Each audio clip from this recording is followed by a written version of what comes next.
मद मृत्यु पर एक्शन रे अबकारी विभाग बेआईन मद कारबार रे गंजाम रे 11 गिरफ। कृष्ण प्रसाद काचू जंगल हजार हजार लिटर देसी मद जबत। काचू जंगल भितरु बाहरिला हजार हजार लिटर देसी मद। आईआईसी नेतृत्व में पुलिस एक टीम माटी तलु मद खोली बाहर करिसेंती। एभली दृश्य देखा मिली कृष्ण प्रसाद ब्लॉक सानपाटणा गाँव में। प्रथमे घर बारीपटू मद बाहरी पर जंगल विषाक्त मद जबत होईछि। जंगल रे चढ़ाऊ करी माटी तले पोता होइथिबा हजार हजार लिटर देसी मद बाहर करछंती पुलिस टीम।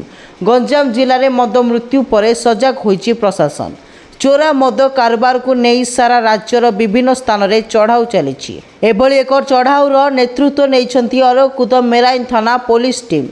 निजे आईआईसी सस्मिता बेहेरा घटनास्थल में रही विभिन्न स्थान में चढ़ाऊ करुछंती। प्राय 8000 लिटर रु अधिक देसी मद और पोच को नष्ट करिछि अरखकुदा मेराइन थाना पुलिस। पुलिस एपरी चढ़ाऊ देखि चिलिका कूल में मद माफिया निद उड़ी जाइछि। ब्यूरो रिपोर्ट जागरण 24 न्यूज।